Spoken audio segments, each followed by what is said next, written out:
Segundo livro dos Reis, capítulo 17. No capítulo 17, nós chegamos à morte do Reino do Norte, da nação de Israel. Versículo 1.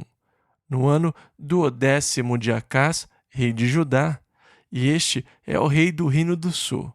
Versículos 1 e 2 ainda. Começou a reinar Oséias, filho de Elá, e reinou sobre Israel em Samaria 9 anos, e fez o que era mal aos olhos do Senhor.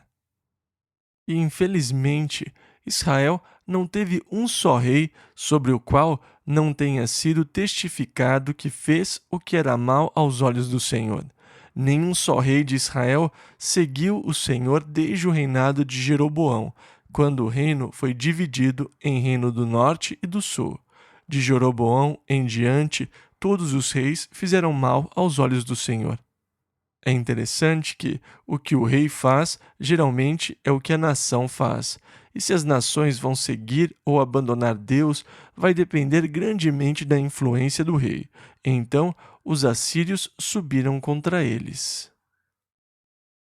Versículos 3 e 4.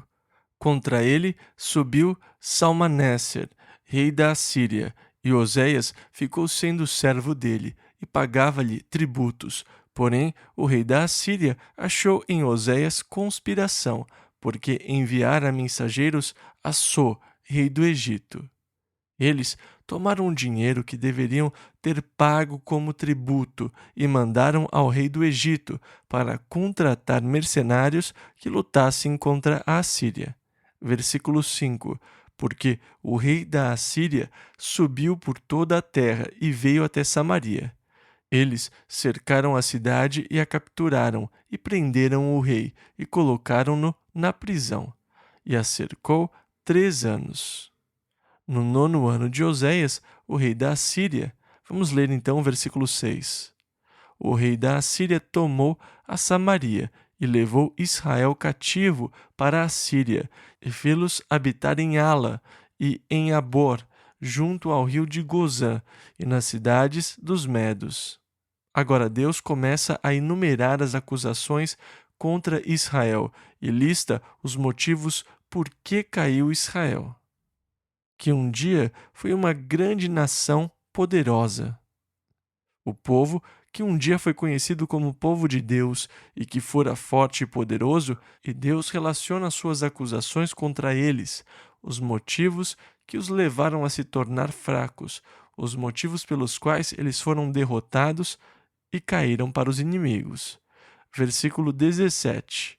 Porque sucedeu que os filhos de Israel pecaram contra o Senhor seu Deus, que os fizera subir da terra do Egito, de debaixo da mão de Faraó, rei do Egito, e temeram a outros deuses. A primeira acusação é a incapacidade de serem o que Deus queria que eles fossem, por errarem o alvo. Eles pecaram contra o Senhor e começaram a reverenciar, adorar e servir outros deuses.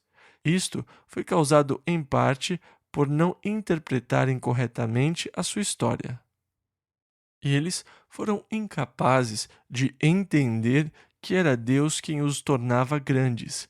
Era o relacionamento que tinham com Deus que os fazia fortes. Foi Deus quem os tirou do Egito. Foi Deus quem os acompanhou pelo deserto. Foi Deus quem os levou à terra. E foi Deus quem os fez possuir a terra e se defender dos seus inimigos. Mas eles começaram a interpretar mal a sua história e passaram a atribuir sua grandeza e as vitórias a outras coisas, a outros deuses. Eles fizeram 2 bezerros de ouro, colocaram um em Dan e outro em Betel, e o rei disse: Estes são os deuses que nos tiraram do Egito. E eles começaram a abandonar o Deus vivo e verdadeiro, para adorarem os deuses que eles fizeram com as suas próprias mãos. Agora, o homem tem que adorar alguma coisa. Isso é próprio do homem. Eu tenho que adorar alguma coisa. Há um vazio interior que eu procuro preencher. É um vazio espiritual. Eu tenho que preenchê-lo com algo, e se eu não preenchê-lo com um Deus vivo e verdadeiro, eu vou enchê-lo com o lixo do contrassenso. Como se diz na filosofia humanista de hoje, eu darei um passo de fé. Eu tenho que dar um passo de fé, pois ela diz que o andar de baixo, a realidade, é só desespero, e o homem não consegue viver em desespero, e então ele tem que dar um passo de fé para o andar superior, da experiência religiosa sem fundamentos. E o mundo hoje está repleto de experiências religiosas sem fundamentos. Eu li numa revista este mês sobre a cientologia e como tudo começou. Um fulano era escritor e escrevia uma palavra por um centavo. E ele disse que escrevendo por um centavo a palavra, você nunca vai fazer dinheiro. E ele falou que a única maneira de fazer dinheiro é criar uma nova religião. Então ele desenvolveu a cientologia com o propósito de enriquecer. E ele teve êxito, porque há muita gente burra, pessoas dispostas a deixarem suas mentes serem dobradas, que se tornam robôs e negociantes para os fornecedores de ignorância. Esta revista tem um bom artigo sobre o contexto da cientologia na edição desse mês. Você vai achar muito interessante, mas isso só ajuda a mostrar que quando o homem abandona o Deus vivo e verdadeiro, ele se torna meio que um otário por qualquer coisa que aparecer. Ele vai acreditar em qualquer asneira, ele vai acreditar em nada. Ele vai adorar e servir a criatura mais que o Criador. Ele começa a adorar as necessidades, os desejos e as realizações do seu corpo. Então, os filhos de Israel pecaram contra o Senhor. Eles abandonaram Deus e procuraram preencher o vazio na adoração de outros deuses. Eles interpretaram mal a sua história e começaram a atribuir a grandeza às características da sua nacionalidade. Nós somos um povo valente, nós somos um povo vigoroso, nós somos um povo esperto, nós temos um sistema de governo democrático, nós temos um sistema de livre empresa. É isto que faz uma grande nação, é isto o que faz uma nação forte. E nós começamos a atribuir a grandeza e a força a outras coisas em vez do fato de que nós fomos fundados em Deus.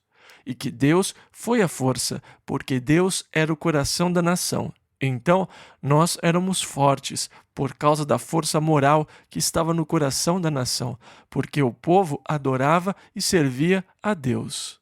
Mas, quando o suporte que mantinha o povo e a nação unidos, quando o apoio moral começou a decair e a apodrecer, a nação não conseguiu se sustentar por mais tempo. O declínio moral se tornou tão grande em Israel que a nação não conseguiu mais se manter em pé.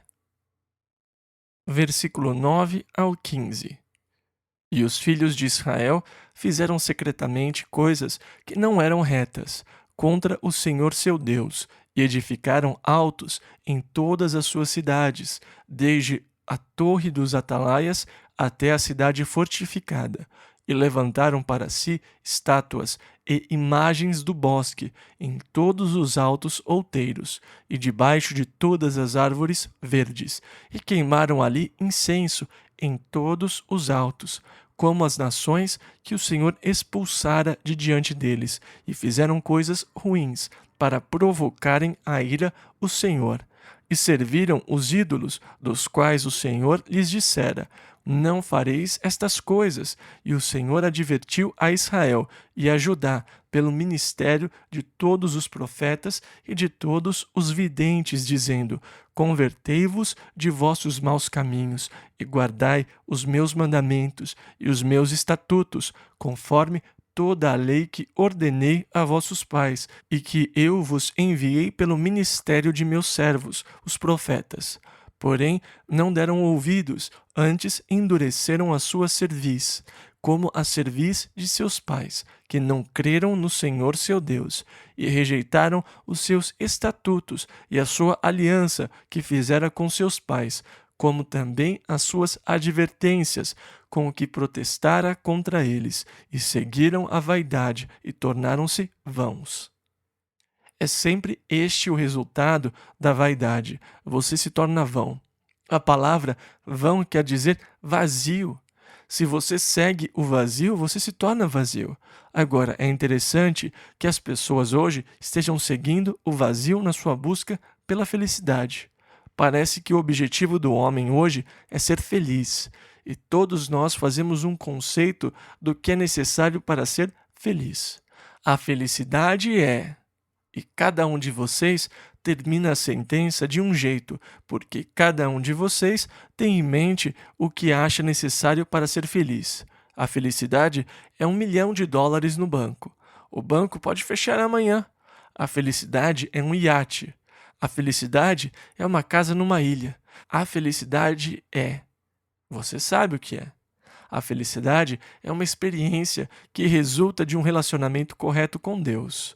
O resto é a busca da felicidade. Mas na nossa busca, nós estamos sempre buscando coisas que são em si mesmas vazias e insatisfatórias. Elas podem nos trazer momentos de emoção, momentos de prazer, momentos de alegria, mas não trazem a verdadeira felicidade. A minha mente corre pelos anos de faculdade e pelas coisas que nós costumávamos fazer por emoção e para ter uma noite emocionante. E eu não quero compartilhar com vocês porque alguns jovens vão saber de coisas que eles não tinham pensado antes. Nós costumávamos passar graxa nos trilhos dos bondes, numa subida e sentar na calçada e rolar de rir enquanto o bonde ficava lá, com as rodas girando tentando subir. Eu só digo isso porque hoje não há mais bondes. Quando ele estava parado no centro, você corria atrás dele e puxava as cordas para ouvir o sino tocar e as luzes do bonde se apagarem. Essas coisas. E você subia a rua de novo, fazia qualquer coisa e ria. Era uma grande piada. Era engraçado, mas depois que passa, você sai procurando alguma outra coisa para fazer. Essa alegria não dura. Ela dura 10, 15 minutos. Não é duradoura. A busca do mundo. Eles seguem o vazio e acabam se esvaziando. Versículo 15. Como também seguiram as nações que estavam ao redor deles, das quais o Senhor lhes tinha ordenado que não as imitassem. Agora, esta é outra coisa que nós temos que ter cuidado, porque hoje há uma forte pressão para fazermos exatamente isso, para fazer como o mundo ao nosso redor. Hoje, o mundo ao nosso redor é governado pela filosofia humanista, que declara que não há nada realmente mal ou errado, pois não há bem ou mal absoluto. Tudo é relativo à cultura, a seu contexto, a área em que você vive, a moral da sociedade, e é sempre a moral, os costumes, que determinam o que é certo e o que é errado na sociedade. Então, os sociólogos apontam para a moral da cultura da Nova Guiné, ou para os costumes de algumas tribos indígenas da América do Sul, ou dos esquimós, e assim por diante. E eles conseguem provar que todo tipo de relacionamento é aceito e é bom em determinada sociedade. Então, tudo depende da sua sociedade, esteja ela certa ou errada. Isto está errado. Há absolutos em relação à moral. Deus estabeleceu seus absolutos, mas os homens de Israel, o povo de Israel, cometeu o erro de seguir a moral, os costumes da sociedade que os cercava. E por seguirem os costumes daquela sociedade, eles se tornaram corrompidos diante de Deus. E por estarem corrompidos diante de Deus, eles foram destruídos. E a grandeza e a força da nação se esgotou, e eles se tornaram moralmente fracos, espiritualmente fracos. Então, o que aconteceria é que eles seriam destruídos como uma nação, pois a verdadeira força de qualquer nação está no suporte moral sobre o qual a nação se mantém. Deus mandou os seus servos, os profetas. Eles clamaram contra a maneira que o homem vivia, mas eles foram acusados de serem fanáticos, pobres de espírito, antiquados, comedidos, e o povo não dava ouvidos. Por isso, a nação caiu. Agora, Deus tinha lhes dado outras advertências. Deus permitiu que eles caíssem nas batalhas, até mesmo contra nações pequenas. Eles não foram totalmente derrotados, mas os moabitas, que um dia foram governados por eles, rebelaram-se. Os moabitas não eram um povo grande e forte, eles eram uma pequena nação, mas Israel tinha se tornado tão fraca que não conseguiu subjugar Moabe e voltar a dominá-los. E ao verem que os moabitas fizeram uma invasão bem-sucedida, os edomitas decidiram se rebelar. E as outras nações pequenas, uma a uma, veem isto e, encorajadas pela fraqueza de Israel, começam a provocá-los. Eles começaram a ser atacados e foram incapazes de obter uma vitória decisiva sobre essas nações.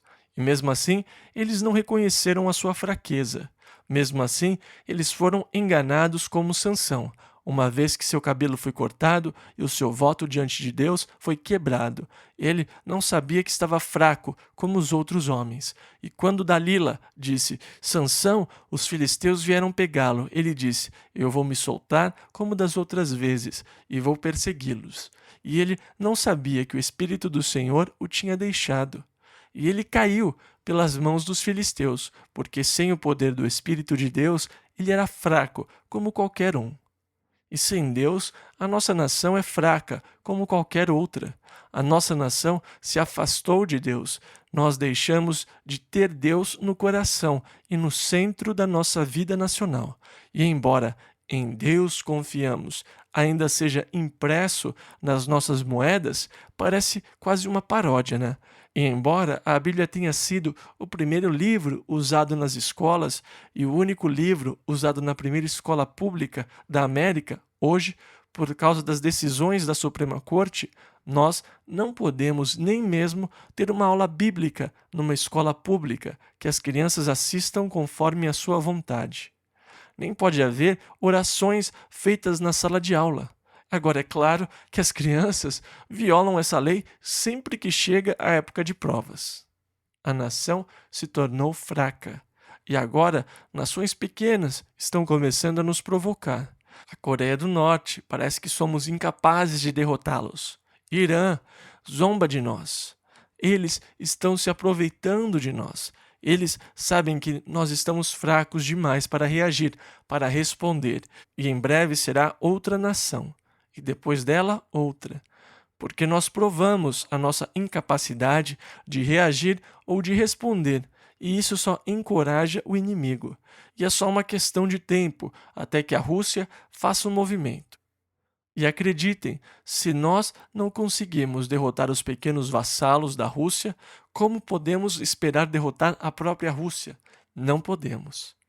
E nessa mesma revista, na edição deste mês, tem um outro artigo muito interessante sobre a política do nosso presidente, o presidente Carter, o que nos levou a este dilema e como é impossível sairmos disso, mesmo com os nossos maiores esforços, até pelo menos 1985.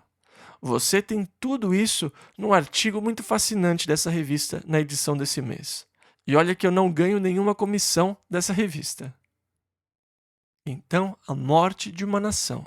É sempre triste, é sempre trágico ver morrer uma nação que um dia foi forte, foi poderosa, que um dia foi gloriosa. Vê-la na agonia da sua morte, ficar impotente, sabendo que não há nada que se possa fazer.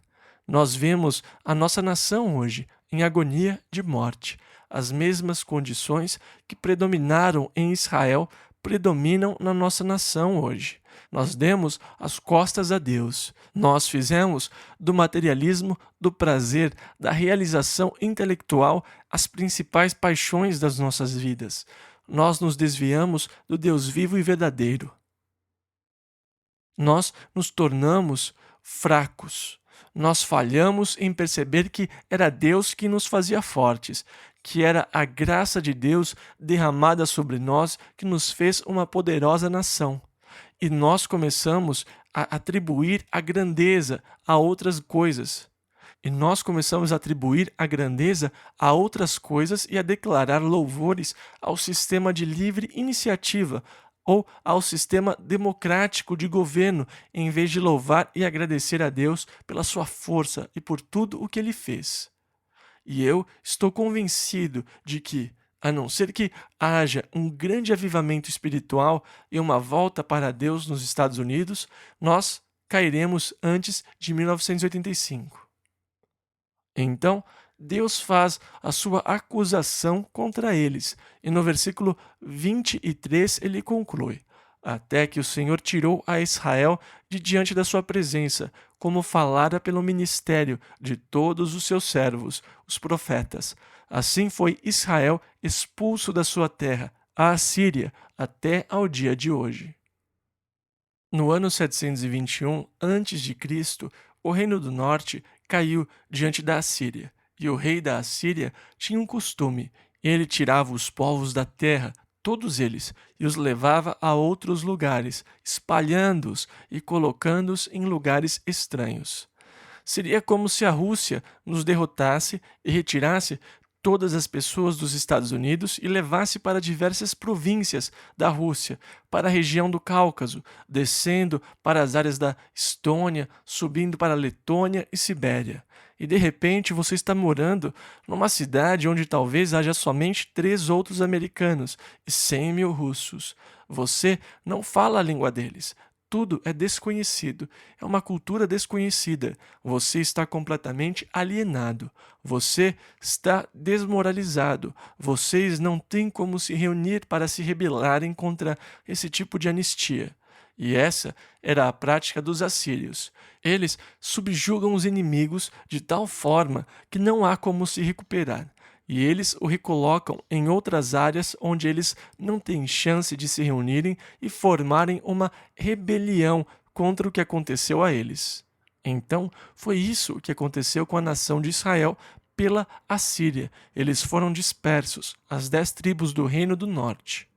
Então, os assírios tomaram outras nações que eles tinham conquistado e levaram as pessoas daquelas outras nações e os estabeleceram numa região desconhecida para eles, a região de Samaria. Eles foram arrancados de onde estavam e levados para uma área que lhes era totalmente desconhecida e os colocaram na área de Samaria.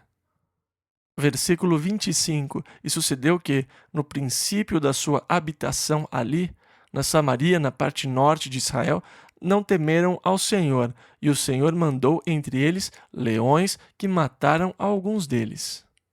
Então eles foram até o rei da Assíria e disseram: Nós não entendemos os costumes dos deuses da terra. Leões e animais selvagens estão matando nosso povo. Mande alguém para nos ensinar os costumes dos deuses da terra, para que possamos viver.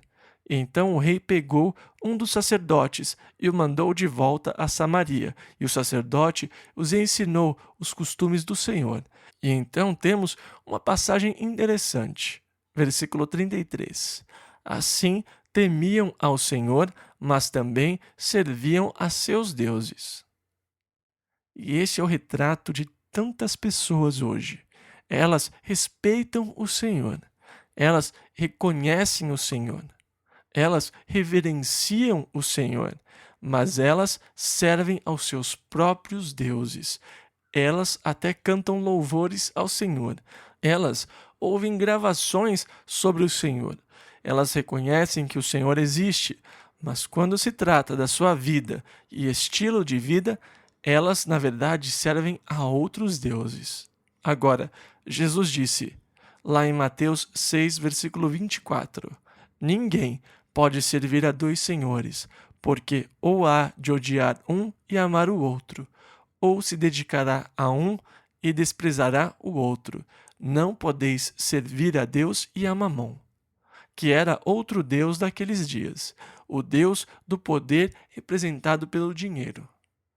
Quantas pessoas hoje reverenciam e temem ao Senhor, mas ainda assim servem a outros deuses? É como Bob Dylan canta: você tem que servir alguém. E o que conta não é aquele que você tanto reverencia, mas aquele a quem você serve. Quem você está servindo? Você está servindo os deuses da sua própria criação? a sua luxúria, os seus desejos, ou está servindo o Deus vivo e verdadeiro, sendo obediente à sua palavra e a seus mandamentos? Então, este é um paradoxo real. Temiam ao Senhor, mas também serviam a seus deuses. Segundo livro dos Reis, capítulo 18. Agora, aqui no capítulo 18, nós voltamos para o reinado do sul, para Judá. Como o reino do norte foi destruído a partir de agora, no restante de Segundo Reis, nós vamos lidar com o reino de Judá ao sul, que ainda permanece. E ao nos deslocarmos para o sul, nós vemos que Ezequias está chegando para reinar sobre Judá. Versículo 2 ao 4. Ele tinha 25 anos de idade quando começou a reinar, e 29 anos reinou em Jerusalém. E fez o que era reto aos olhos do Senhor, conforme tudo o que fizera Davi, seu pai. Ele tirou os altos, quebrou as estátuas, deitou abaixo os bosques e fez em pedaços a serpente de metal que Moisés fizera, porquanto até aquele dia os filhos de Israel lhe queimavam incenso e lhe chamaram Neustã. Então, quando ele assumiu como rei, a primeira coisa que ele fez foi começar a remover os falsos ídolos e deuses e lugares de culto que o povo tinha feito em Judá. Ele os destruiu e se livrou de tudo para que ele pudesse fazer o povo voltar para o verdadeiro culto ao Deus vivo e verdadeiro. E uma coisa interessante foi que o povo tinha transformado a serpente de metal que Moisés tinha feito no deserto em ídolo, e eles queimavam incenso para ela. Vocês se lembram? Quando os filhos de Israel tinham murmurado contra o Senhor mandou serpentes à terra, e as serpentes mordiam as pessoas que morriam por causa das mordidas. E Moisés clamou ao Senhor, e o Senhor disse a ele que fizesse uma serpente de metal e a colocasse num mastro, no meio do acampamento. E se aquele que fosse picado por uma serpente, se ele olhasse para a serpente de metal, ele seria curado da mordida e viveria. Agora, Jesus usou essa incrível ilustração para responder a um zeloso líder judeu que tinha lhe perguntado: como eu posso nascer de novo, já sendo velho? Eu posso retornar uma segunda vez ao ventre da minha mãe? E Jesus, respondendo à pergunta: como posso nascer de novo? Disse: e como Moisés levantou a serpente no deserto, assim importa que o Filho do Homem seja levantado, para que todo aquele que nele crê não pereça, mas tenha a vida eterna. Nós lemos isso em João 3, versículos 14 e 15. Então, Jesus menciona essa serpente de metal no deserto. O mesmo iria acontecer com ele, na verdade, e assim como Moisés levantou a serpente. Agora, sem dúvida, a serpente é um símbolo do juízo de Deus, e a serpente era um símbolo para o pecado. O povo pecou contra o Senhor quando murmurou contra ele. Então, a serpente de metal na estaca simbolizava que o pecado deles tinha sido julgado. E se eles simplesmente olhassem para a provisão que Deus tinha feito, a serpente de metal na estaca, e acreditassem naquela provisão, eles seriam curados das mordidas das serpentes e viveriam. E da mesma forma, Jesus Cristo na cruz é um símbolo do juízo de Deus contra os nossos pecados. E se nós olharmos para Jesus Cristo, o Senhor crucificado, nós seremos perdoados dos nossos pecados e viveremos. Então, eu sou nascido de novo por crer em Cristo, no fato de que Ele levou os meus pecados na cruz. Mas eles pegaram a serpente de metal e fizeram um santuário e um altar e começaram a adorá-la e a queimar incenso para ela. Agora, quando alguém estabelece um ídolo e começa a adorá-lo, isso diz algumas coisas sobre aquela pessoa. A primeira, isso nos diz que ele perdeu a consciência da presença de Deus. Sempre que eu tenho um ídolo, um lugar de adoração, isso quer dizer que eu perdi a consciência da presença de Deus. e eu preciso de alguma coisa para me lembrar da presença de Deus. Este é um sinal de enfado espiritual. O apóstolo Paulo disse: Eu sei que vocês, homens de Atenas, são pessoas muito religiosas. Eu vi todos os deuses que vocês têm pela cidade e os altares que vocês edificaram. Mas eu vi um altar que me chamou a atenção, porque nele estava escrito: Ao Deus desconhecido. Ele disse: É sobre esse Deus que eu quero falar com vocês, pois ele é o Deus que fez os céus e a terra e tudo o que neles há, porque nele vivemos e nos movemos e existimos. Lemos isso em Atos 17, 28. Paulo não precisava de nenhum ídolo. Ele era tão consciente da presença de Deus que ele entendeu que ele estava totalmente cercado por Deus. Eu vivo nele, eu me movimento nele, eu existo nele. Eu não consigo escapar dele. Ele me cerca o tempo todo. Uma consciência assim não precisa de um lembrete. Você não precisa de um ídolo, de uma bugiganga para lembrá-lo da sua presença. O homem é muito propenso a querer algo para adorar, alguma coisa que possa ver, algum objeto, e isto é um sinal de que ele perdeu a consciência, algo vital no seu relacionamento com Deus, a consciência da presença de Deus. Mas a segunda coisa que um ídolo nos diz é que, de alguma forma, aquela pessoa anseia por recuperar a consciência da presença de Deus. Então, eu preciso de um lembrete, porque eu anseio por algo que eu perdi, a consciência e a percepção de Deus. Então, os filhos de Israel transformaram a serpente de metal num ídolo. Eles a tornaram um objeto de adoração. Eles queimavam incenso para ela. Eles honraram e serviram mais a criatura do que o Criador, que é bendito eternamente. Paulo disse isso aos Romanos no capítulo 1, versículo 25. Quando Ezequias subiu ao trono como rei, ele começou a destruir os falsos centros de adoração. Ele pegou a serpente de metal e a quebrou em pedaços e disse Neustã. Agora, a palavra Neustã quer dizer coisa de metal. Isto não há nenhum Deus, é uma coisa de metal. Ah, como nós nos apegamos às coisas! Ah, eu gosto de me sentar sempre naquela parte da igreja porque uma noite foi lá onde eu senti a presença de Deus. Jamais remova aquele banco. E só para informá-los, no primeiro dia do mês que vem, os bancos serão retirados. Vocês podem comprar se quiserem, mas é Neustã. É uma coisa de madeira e tecido, não é Deus, é uma coisa de metal. Neustã é uma coisa de metal. É interessante. Se você for à Catedral de Santo André, em Milão, na Itália, hoje, você verá uma linda caixa, o que eles afirmam ser os pedaços daquela serpente de metal que foram colados. É isso mesmo. E mais uma vez estão fazendo orações diante dela. Mas é Neustã, uma coisa de metal. É importante que nós reconheçamos essas coisas pelo que nós somos, que não coloquemos nenhuma aura mágica, espiritual ao redor do objeto, aquele lugar, aquele púlpito, aquele local.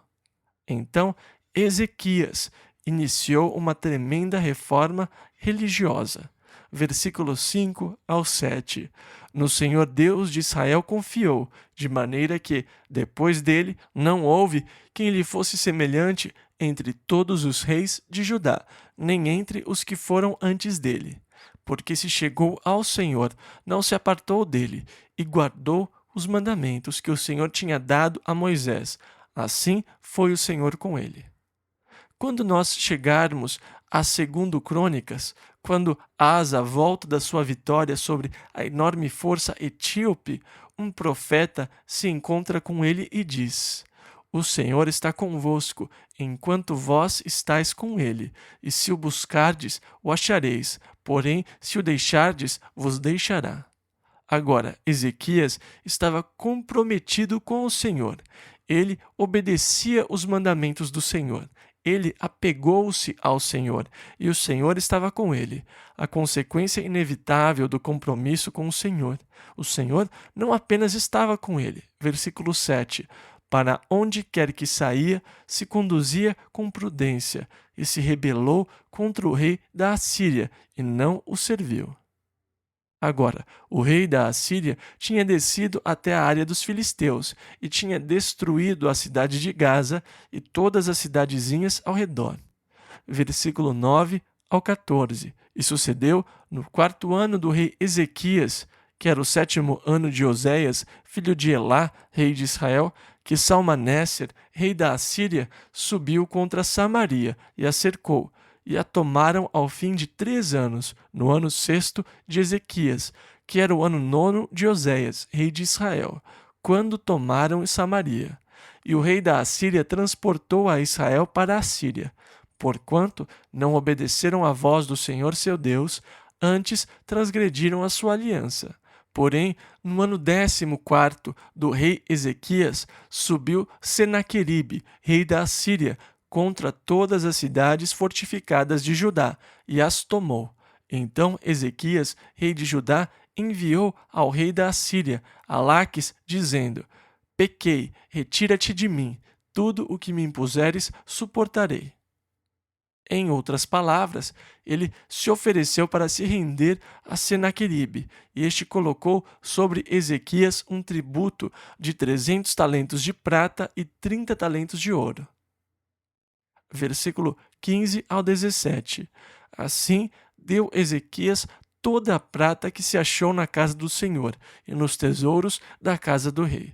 Naquele tempo, cortou Ezequias o ouro das portas do templo do Senhor e das ombreiras de que ele, rei de Judá, as cobrira, e o deu ao rei da Síria. Contudo, enviou o rei da Síria a Tartã e a Rabsaris e a Rabsaque, de Laques, com um grande exército ao rei Ezequias.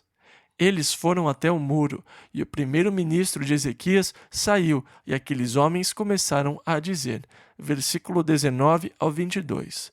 E Rabsaque lhes disse: Ora, dizei a Ezequias, assim diz o grande rei, o rei da Assíria, que confiança é esta em que te estribas?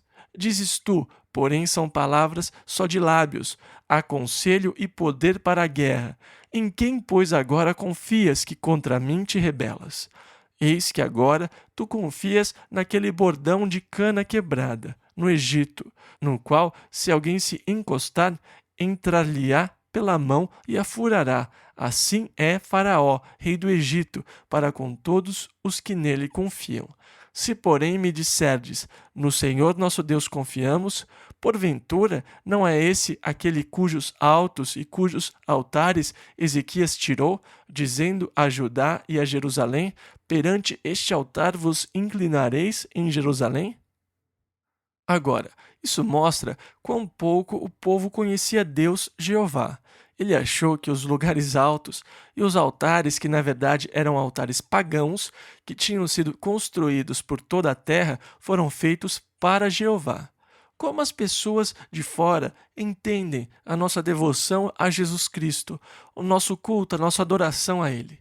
Este homem está dizendo: você diz que confia em Jeová, mas Ezequias destruiu todos os seus altares e disse que vocês só podem adorar no altar de Jerusalém. Errado, ele não derrubou os altares de Jeová, ele só destruiu os falsos altares pagãos que estavam na terra. Agora ele disse: eu vou dizer o que vamos fazer. Pegue-nos uma quantia, e nós lhes daremos 2.000 cavalos e veremos se vocês têm cavaleiros suficientes. Depois nós vamos mandar o nosso capitão mais fraco, e ele acabará com vocês.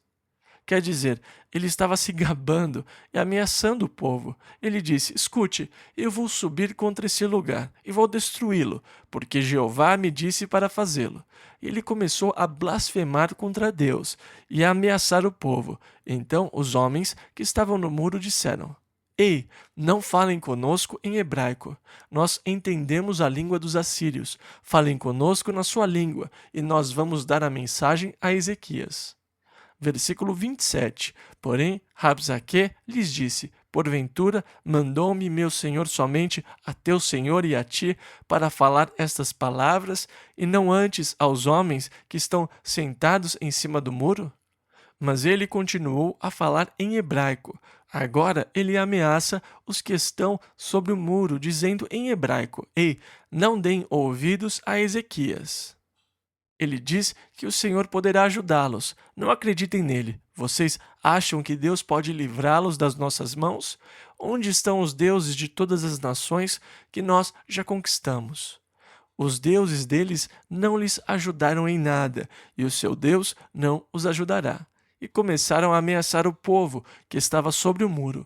Mas o povo não respondeu a eles, porque o rei Ezequias tinha lhes dado um mandado, dizendo: Não lhe respondereis. Então Ezequias mandou uma mensagem ao profeta Isaías. Agora, a essa altura, em Reis, se vocês querem uma boa tarefa à parte, seria bom ler o livro de Isaías em conjunto com estes novos capítulos, porque Isaías foi um profeta influente na época em que Ezequias foi rei. Por isso, para entender o contexto, você precisa ler Isaías neste momento da história. Você vai entender melhor as profecias de Isaías com este contexto em particular, percebendo que Ezequias foi um bom rei e que ele reinou durante a época em que Isaías era profeta. E Isaías teve uma grande influência. Isaías era o profeta que Ezequias procurava para se aconselhar. Segundo livro dos Reis, capítulo 19. Versículo 1 ao 7. E aconteceu que, tendo Ezequias ouvido isto, rasgou as suas vestes e se cobriu de saco e entrou na casa do Senhor. Então enviou a Eliaquim, o mordomo, e a Sebna, o escrivão, e os anciãos dos sacerdotes, cobertos de sacos, ao profeta Isaías, filho de Amós, e disseram-lhe: Assim diz Ezequias: Este dia é dia de angústia, de vituperação e de blasfêmia, porque os filhos chegaram ao parto e não há força para dá-los à luz. Bem pode ser que o Senhor teu Deus ouça todas as palavras de Rabsaque, a quem enviou o seu senhor, o rei da Assíria, para afrontar o Deus vivo e para vituperá-lo com as palavras que o Senhor teu Deus tem ouvido. Faze, pois, oração pelo restante que subsiste. E os servos do rei Ezequias foram a Isaías, e Isaías lhes disse: Assim direis a vosso senhor: Assim diz o Senhor: Não temas as palavras que ouviste, com as quais os servos do rei da Assíria me blasfemaram. Eis que porei nele um espírito, e ele ouvirá um rumor, e voltará para a sua terra. A espada o farei cair na sua terra. Então Salmaneser ouviu rumores que o rei da Etiópia estava vindo para guerrear. Então ele mandou mensageiros a Ezequias, dizendo: Não confie em Deus e não se engane dizendo que Jerusalém não será entregue nas mãos dos assírios. Você ouviu o que os assírios fizeram ao destruírem outras terras. Onde estão os deuses das nações da terra que foram destruídas? Versículo 14. Recebendo, pois, Ezequias as cartas das mãos dos mensageiros e lendo-as, subiu à casa do Senhor, e Ezequias as estendeu perante o Senhor. Ele disse: Senhor, veja esta carta de ameaça, veja o que esse sujeito está dizendo. E, Senhor, há muita verdade nisso. Esse povo é forte, eles conquistaram todas essas outras nações. E ele colocou então tudo diante do Senhor. Sabe, esse é o melhor lugar para levar os seus problemas. Se você receber alguma carta ameaçadora, sórdida, a melhor coisa a fazer é colocá-la diante do Senhor e dizer: Veja, Senhor, veja o que eles estão ameaçando fazer comigo agora. E então ele colocou tudo diante do Senhor. O seu fardo, ele abriu o coração diante do Senhor. E o Senhor respondeu a Ezequias por meio de Isaías e disse, versículo 20, Assim diz o Senhor Deus de Israel: O que me pediste acerca de Senaqueribe, rei da Assíria, ouvi. E Deus lhe dá uma profecia contra ele, dizendo que, na verdade, ele blasfemou contra o Senhor e contra o Deus de Israel. E assim o Senhor disse, versículos 28 e 29. Portanto, porei o meu anzol no teu nariz e o meu freio nos teus lábios, e te farei voltar pelo caminho por onde vieste. E isto te será por sinal: este ano se comerá o que nascer por si mesmo, e no ano seguinte o que daí proceder. Porém, no terceiro ano, semeai e cegai, plantai vinhas e comei os seus frutos. O povo estava sitiado, havia fome. Deus disse: Eu vou livrá-los. Este ano vocês comerão o que crescer por si. No ano seguinte também, mas no terceiro ano vocês vão semear e plantar de novo. Versículo 30 ao 34. Porque o que escapou da casa de Judá e restou, tornará a lançar raízes para baixo e dará fruto para cima. Porque de Jerusalém sairá o restante, e do monte Sião o que escapou. O zelo do Senhor dos Exércitos fará isto. Porém, assim diz o Senhor acerca do rei da Assíria: não entrará nesta cidade, nem lançará nela flecha alguma. Tampouco virá perante ela com escudo, nem levantará contra ela trincheira alguma. Pelo caminho por onde vier, por ele voltará. Porém, nesta cidade não entrará, diz o Senhor, porque eu ampararei a esta cidade para a livrar por amor de mim e por amor do meu servo Davi. E então, como resultado, por Ezequias ter levado os seus problemas ao Senhor, ele encontrou respostas. Sabe, muitas vezes nós corremos aos outros com os nossos problemas. A primeira coisa que fazemos é correr para um psicólogo, um conselheiro, correr para um amigo, e nós começamos a criticar todo mundo. A Bíblia diz em 1 Pedro, capítulo 5, versículo 7, lançando sobre ele toda a vossa ansiedade. Muitas vezes, quando as pessoas me trazem os seus problemas, eu me sinto completamente frustrado. Porque o que eu posso fazer? Nada, a não ser levar o problema ao Senhor. Sabe, eu sou impotente, não tenho como ajudar. Eu não consigo mudar a situação. Só Deus pode mudar a situação. Que nós possamos aprender a levar os medos, as preocupações, as ansiedades e colocá-las diante do Senhor. Senhor, veja o que estão dizendo, veja o que estão fazendo. Deus, eu me entrego a Ti, eu não consigo fazer nada a respeito disso. Eu estou perdido, Senhor. Ajuda-me. E o Senhor vai ajudá-lo. O Senhor ajudou Ezequias. Versículo 35. Sucedeu, pois, que naquela mesma noite saiu o anjo do Senhor e feriu no arraial dos assírios a 185.000 deles. E levantando-se pela manhã cedo, eis que todos eram cadáveres. Um anjo do Senhor, em uma só noite, 185.000. Agora, quando você estiver lendo Isaías, você verá uma interessante nota de rodapé sobre isso. Muito fascinante. O resultado dessa experiência para o povo que morava em Jerusalém. O que aconteceu a eles quando isso aconteceu aos assírios? É uma observação muito interessante. Você vai encontrá-la em Isaías. Ele disse: os pecadores de Sião se assombraram, o tremor surpreendeu os hipócritas. Quem dentre nós habitará com o fogo consumidor? Isso está em Isaías 33, 14. Ver o que o fogo de Deus fez aos assírios deixou todos os pecadores aterrorizados. Eles disseram: quem dentre nós habitará com o fogo consumidor? Ou a palavra habitar também pode ser traduzida: quem dentre nós pode se aproximar? Em outro lugar está traduzido: quem entre nós pode fugir desse fogo consumidor? Agora, esta é outra passagem em que Deus é visto como fogo consumidor. Hebreus 12, 29. O nosso Deus é um fogo consumidor. E quando eles viram Deus lutando contra os assírios, os que eram pecadores ficaram aterrorizados, porque eles pensaram: como você pode habitar no meio deste fogo e não ser queimado, não ser destruído, não ser consumido? E eles viram o efeito do fogo de Deus. Agora, Esta é outra mensagem. Nós a veremos quando chegarmos em Isaías. Versículos 36 e 37. Então Senaqueribe, rei da Assíria, partiu e se foi, e voltou e ficou em Nínive. E sucedeu que, estando ele prostrado na casa de Nisroque, seu deus, Adrameleque e Sarezer, seus filhos, o feriram à espada.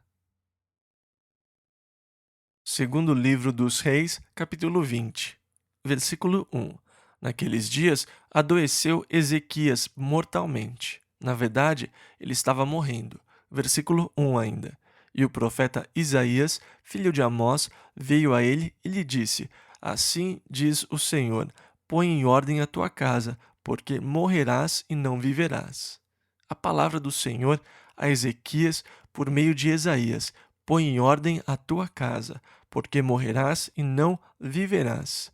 Versículo 2 ao 5. Então virou o rosto para a parede e orou ao Senhor, dizendo: Senhor, suplico-te lembrar de que andei diante de ti em verdade, com o coração perfeito, e fiz o que era bom aos teus olhos. E chorou Ezequias muitíssimo. Sucedeu, pois, que não havendo Isaías ainda saído do meio do pátio, veio a ele a palavra do Senhor, dizendo: Volta e dize a Ezequias, capitão do meu povo: Assim diz o Senhor, o Deus de Davi, teu pai: Ouvi a tua oração e vi as tuas lágrimas. Eis que eu te sararei. Ao terceiro dia subirás à casa do Senhor. Ou seja, eu ouvi a sua oração, eu vi suas lágrimas. Tudo bem, você será curado. Em 3 dias você subirá à casa do Senhor. Versículos 6 ao 9. E acrescentarei aos teus dias 15 anos, e das mãos do rei da Assíria te livrarei, a ti e a esta cidade, e ampararei esta cidade por amor de mim e por amor de Davi, meu servo. Disse mais Isaías: Tomai uma pasta de figos. E a tomaram, e a puseram sobre a chaga, e ele sarou. E Ezequias disse a Isaías: Qual é o sinal de que o Senhor me sarará, e de que ao terceiro dia subirei à casa do Senhor? Disse Isaías: Isto te será sinal da parte do Senhor, de que o Senhor cumprirá a palavra que disse. Adiantar-se-á a sombra 10 graus, ou voltará 10 graus atrás? Imaginem, ele pediu um sinal e Deus dá o sinal com o relógio de sol, movendo-o para a frente ou para trás em 10 graus. Você gostaria? Ele disse: Bem, se for 10 graus para frente, não seria muito. E você poderia pensar que a Terra está girando mais rápido. Vamos voltar 10 graus. Então, o Sol voltou 10 graus no relógio de sol. Impossível, você pode dizer. Sim, se você tem um deusinho fraco, fruto da sua própria criação. Mas se você acredita no primeiro versículo de Gênesis, por que você tem dificuldade com isso? No princípio criou Deus o céu e a terra. É esse o tamanho do Deus que nós servimos. É importante que nós nos lembremos disso, especialmente quando nós oramos por causa dos nossos probleminhas. Senhor, Tu és o Deus que fizeste o céu e a terra e o mar e tudo o que neles há. Lemos isso em Atos 4:24. Era assim que os apóstolos começavam suas orações. Só para lembrá-lo com quem você está falando. Agora, quando alguns emissários da Babilônia ouviram que Ezequias tinha se recuperado da sua doença, eles foram até eles e disseram: nós estamos muito felizes por você estar bem. E Ezequias disse: Deixe-me mostrar-lhes tudo. E ele os levou ao tesouro. Ele mostrou todos os tesouros, todo o ouro e toda a prata que havia na casa do Senhor, todos os tesouros da terra. Então Isaías foi a Ezequias e disse: Quem eram aqueles homens? De onde eles são? Ele falou: Eles vieram de longe, eles vieram da Babilônia. O que eles queriam? Eles queriam dizer que estavam felizes que eu... Mas o que você mostrou a eles?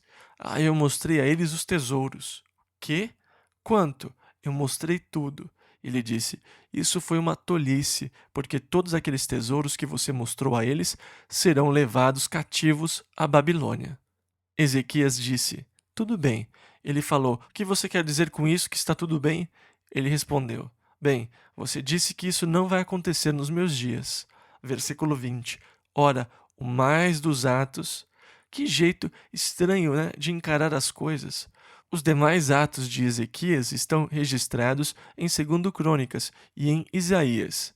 Há muita coisa sobre Ezequias em Isaías, como ele construiu o túnel da fonte de Gion até o tanque de Siloé, para que eles pudessem ter suprimento de água doce quando eles se anteciparam aos ataques dos assírios. E o canal que ele construiu o túnel. Eu caminhei por aquele túnel algumas vezes e você sente como se estivesse caminhando na história. Quando anda pela água, pois as águas de Gion fluem por lá e saem no tanque de Siloé. Segundo livro dos Reis, capítulo 21, versículo 1. Tinha Manassés 12 anos de idade quando começou a reinar. Manassés era filho de Ezequias, e aqui há algo que eu acho interessante para especular. Teria sido melhor para Ezequias se ele tivesse morrido em vez de ter sido curado? A cura de Ezequias era o plano e a vontade perfeita de Deus? Deus mandou a mensagem: você vai morrer. E Ezequias começou a chorar, e em Isaías lemos que ele chorou a noite toda, falando sem parar, chorando diante de Deus. Então Deus mandou Isaías voltar e dizer: eu vi as suas lágrimas, eu ouvi a sua oração, eu lhe darei mais 15 anos. Esse era o verdadeiro plano e propósito de Deus? Não teria sido muito melhor se Ezequias tivesse morrido daquela vez? Pois o seu filho Manassés começou a reinar quando tinha 12 anos, o que quer dizer que Manassés foi concebido e nasceu depois que Ezequias teve sua vida prolongada. Se Ezequias tivesse morrido naquela época, Manassés não teria nascido. E eu digo isso por causa do que nós lemos sobre Manassés. Versículo 2 ao 7. E fez o que era mal aos olhos do Senhor, conforme as abominações dos gentios, que o Senhor expulsara de suas possessões de diante dos filhos de Israel, porque tornou a edificar os altos que Ezequias, seu pai, tinha destruído, e levantou altares a Baal, e fez um bosque, como o que fizera Acabe, rei de Israel, e se inclinou diante de todo o exército dos céus, e os serviu. E edificou altares na casa do Senhor, da qual o Senhor tinha falado: em Jerusalém porei o meu nome. Também edificou altares a todo o exército dos céus, em ambos os átrios da casa do Senhor. E até fez passar a seu filho pelo fogo.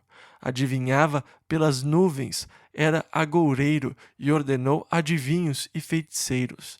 E prosseguiu em fazer o que era mal aos olhos do Senhor, para o provocar a ira. Também pôs uma imagem de escultura. E foi porque Manassés levou o povo a pecar tão profundamente que eles não conseguiram mais se recuperar. Por isso Judá caiu, por terem sido levados por Manassés às profundezas do pecado. Agora, o que teria acontecido à nação se Ezequias não tivesse insistido na oração em que Deus o curasse? A história da nação poderia ter sido muito diferente, mas aqui está um homem insistindo com lágrimas, implorando: ó Deus, ajude-me por favor. Senhor, eu vou servi-lo, eu te amo. Por favor, me cure, Deus. Isso é parte do problema que surge quando eu começo a mandar em Deus em vez de obedecer a Deus. Quando eu penso que a oração é o instrumento e a ferramenta pela qual eu vou satisfazer a minha vontade, em vez de ser o instrumento pelo qual eu possa fazer a vontade de Deus, eu imagino quanto dano é feito pelas insistentes orações que nós ouvimos tanto hoje. A nação poderia ser poupada dos horrores de Manassés se Ezequias tivesse morrido. Isso é algo a ponderar e pensar a respeito. Eu não tenho respostas, é só uma coisa para pensarmos a respeito. Mas Manassés foi um rei extremamente perverso, e Deus testificou aqui nos versículos 12 ao 15. Por isso, assim diz o Senhor Deus de Israel: Eis que hei de trazer um mal sobre Jerusalém e Judá, que qualquer que ouvir, lhe ficarão retinindo ambos os ouvidos. E estenderei sobre Jerusalém o cordel de Samaria e o prumo da casa de Acabe. E limparei a Jerusalém, como quem limpa o prato, limpa-o e vira-o para baixo, e desampararei os restantes da minha herança.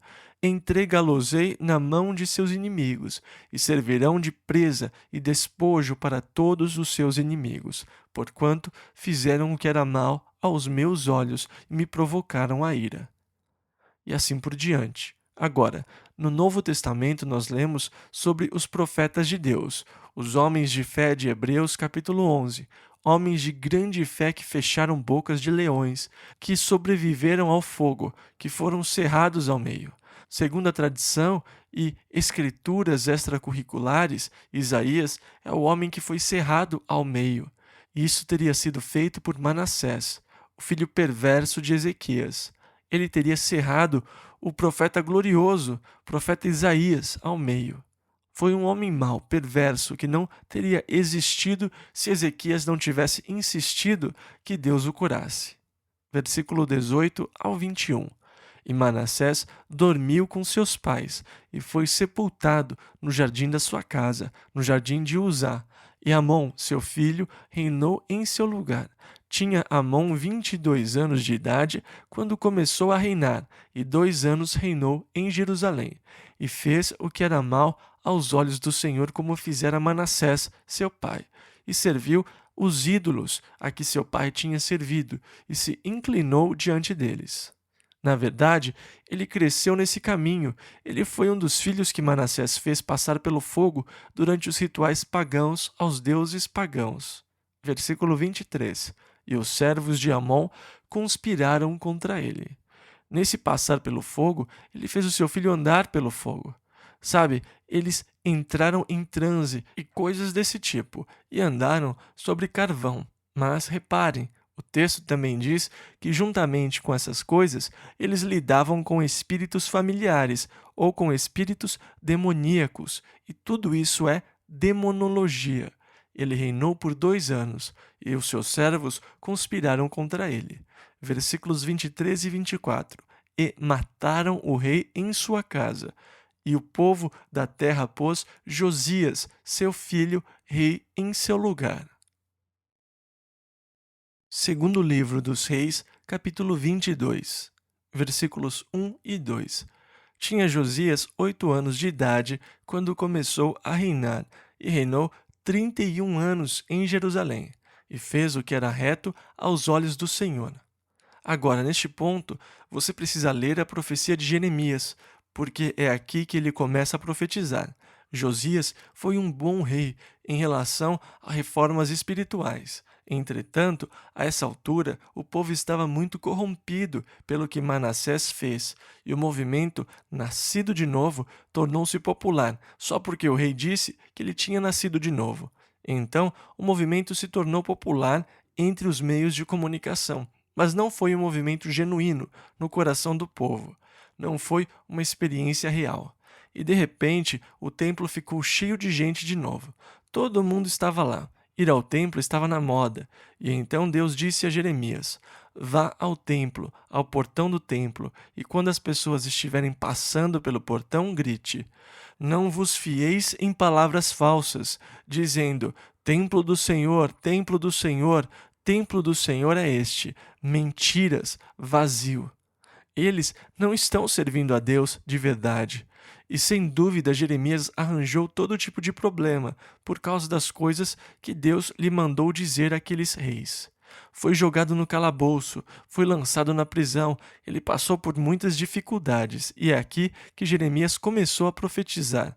Daqui até o final do reino, ele passa por 4 reis. Jeremias profetiza a Josias aqui, depois a Jeoacás, Jeoiaquim, Joaquim e no final Zedequias. Mas Jeremias não menciona Joaquim, porque o seu reinado foi muito curto. E este é o período no qual Jeremias está profetizando. Então, quando você ler Jeremias, você tem que se lembrar deste momento na história, e assim você vai entender melhor. E sabe, conforme você estuda mais e mais a Bíblia, você começa a juntar os eventos. Isso ajuda a compreender. Você vai entender Jeremias melhor se você conseguir colocá-lo neste período da história. Você vai entender melhor esta parte da história se você ler o comentário sobre ela em Jeremias. Então, é aí que a Bíblia começa a se entrelaçar e o conhecimento acumulado da Bíblia começa a se desenvolver de verdade. Você começa a entender as coisas muito melhor conforme você começa a juntar as peças do quebra-cabeça. Você começa a entender tudo. Sabe, enquanto você olhar só para uma peça do quebra-cabeça, você vai dizer: "Ah, eu não sei onde essa peça vai, onde ela se encaixa. Ela tem uma forma estranha, de cor estranha." E você a estuda e pode estudar por muito tempo e não vai entender muito bem. Mas quando você começa a juntar e a unir as peças e os personagens, tudo mais começa a tomar forma. Ah, é isso, olha só, é isso mesmo. Mas você tem que começar a juntar as peças. Então, quando você chegar a Jeremias, traga-o para cá ou vá mais para frente. Não vai doer se você ler Isaías e Jeremias esta semana. Se você usar o tempo que você usaria para ler o jornal essa semana, você provavelmente consegue ler ambos os livros. Agora, o que você ganha lendo o jornal é uma depressão profunda, desânimo e desespero, porque você vê o caos que o mundo está. Mas, se você ler Jeremias e Isaías, você vai ganhar confiança, esperança. Você vai ver que, mesmo na escuridão, Deus está lá. Deus está operando e ele promete uma luz no final do túnel escuro. Então, Josias começa a reinar. Ele começou com reformas e com a reconstrução do templo. O templo, claro, sob o reino de Manassés, recebeu altares nos pátios e no próprio templo. Então eles derrubaram todas essas coisas. Eles começaram limpando o templo. Eles pegaram o dinheiro que era levado ao templo e usaram para começar a reparar as fendas da casa do Senhor. Quando eles estavam restaurando o templo, eles encontraram uma cópia da lei do Senhor. Agora, a lei estava perdida há muito tempo. Eles nem sequer conheciam a lei do Senhor. E um deles encontrou uma cópia da lei. Então o sacerdote começou a ler a lei do Senhor, e conforme eles começaram a ler a lei, eles se deram conta de que estavam desobedecendo a lei de Deus. Versículos 11 e 13. Sucedeu, pois, que, ouvindo o rei as palavras do livro da lei, rasgou as suas vestes.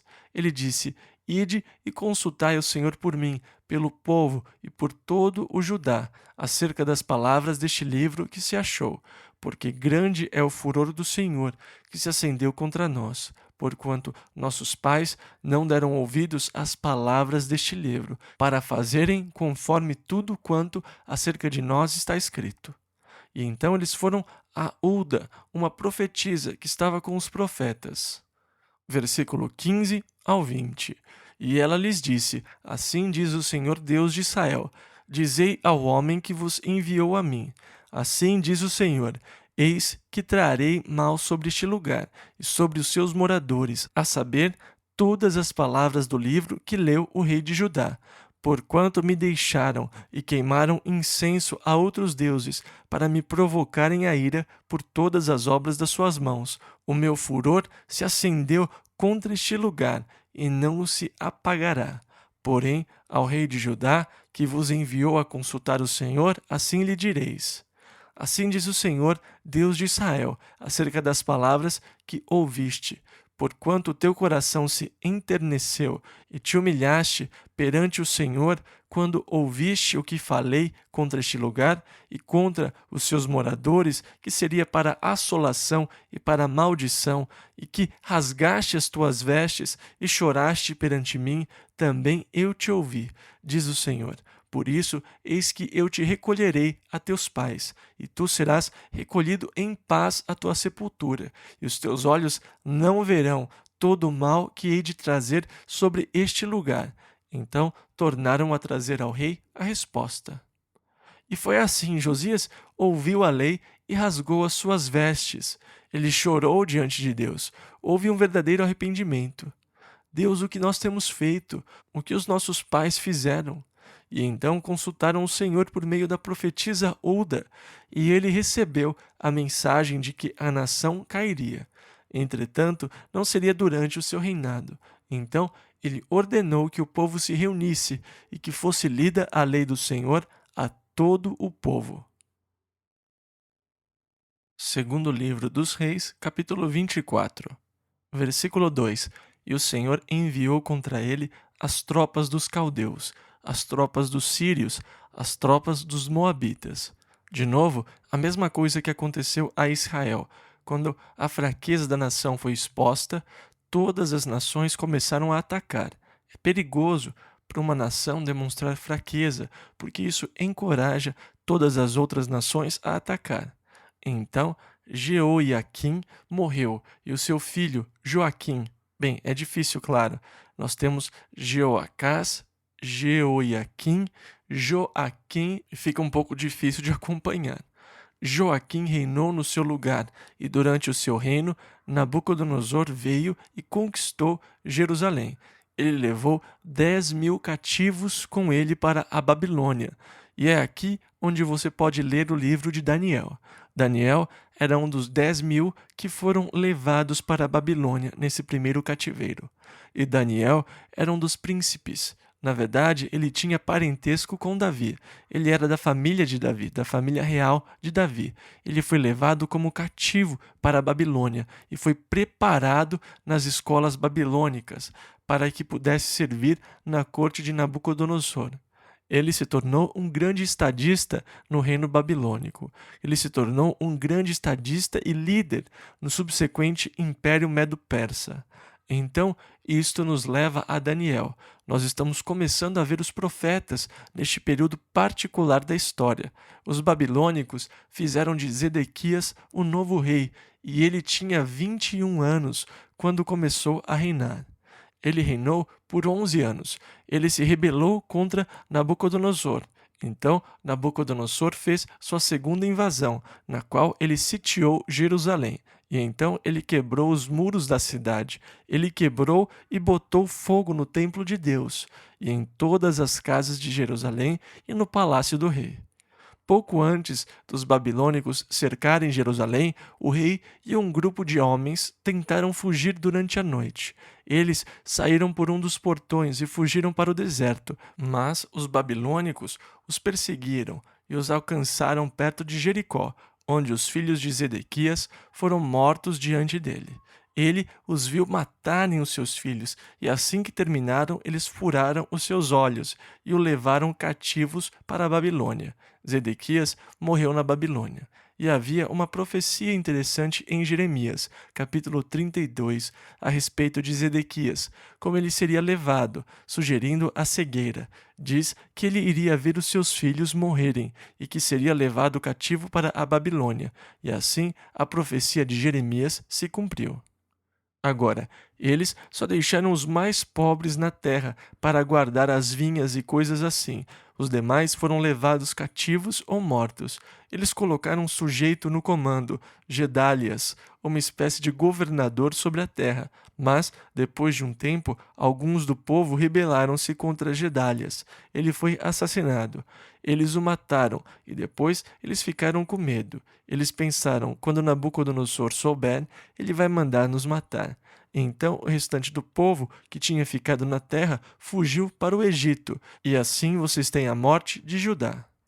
Outra nação que um dia foi poderosa, outra nação que um dia conheceu o poder de Deus, outra nação que foi criada por Deus. E, enquanto Deus esteve no centro da nação, eles foram fortes e vitoriosos. Mas, quando eles fracassaram e se afastaram de Deus, eles passaram a ser destruídos pelos inimigos, e as nações deixaram de existir como nações. Agora, durante 70 anos, Jeremias profetizou que eles iriam ser levados cativos para a Babilônia. E mais uma vez, você realmente precisa de Jeremias como um plano de fundo para este período em particular da história. E também agora, ao chegar ao cativeiro da Babilônia, você precisa das profecias de Ezequiel e Daniel, e assim por diante. Todos eles são bons contextos para este determinado período da história. Nós vamos começar os livros das crônicas dos reis de Judá. Lembrem que o tempo todo, desde 1 Samuel até agora, nós lemos.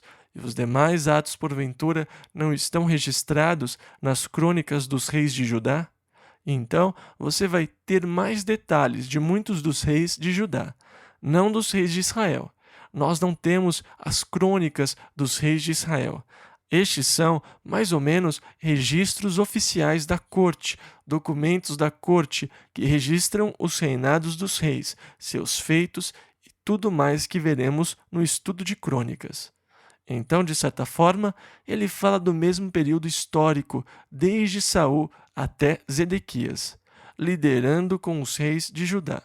Então, nós vamos ter mais informações e mais detalhes sobre muitos dos reis. Grande parte dos detalhes são muito valiosos e muito interessantes, e eu acho que vocês vão gostar dos livros de 1º e 2º Crônicas, pois agora nós veremos as crônicas dos reis de Judá. Então, claro que a sua lição de casa é começar a ler 1º Crônicas, juntamente com Isaías, Ezequiel, Daniel e Jeremias. Neste caso, é melhor pecar por excesso. Então, que o Senhor lhes dê uma semana especialmente boa, que Deus os liberte do poder, do forte poder dos desejos da carne que os arrasta para baixo, sabe? E faça com que vocês vivam como os outros do mundo ao seu redor. E que vocês possam viver uma vida que agrade ao Senhor. Que vocês se coloquem como Josias, diante da lei do Senhor, e façam uma aliança para obedecer a Deus, segui-lo e servi-lo com todo o seu coração e alma. Que Deus possa ungí-los e que Ele lhes dê a força que precisam para cumprir o compromisso que vocês fizeram. Em nome de Jesus.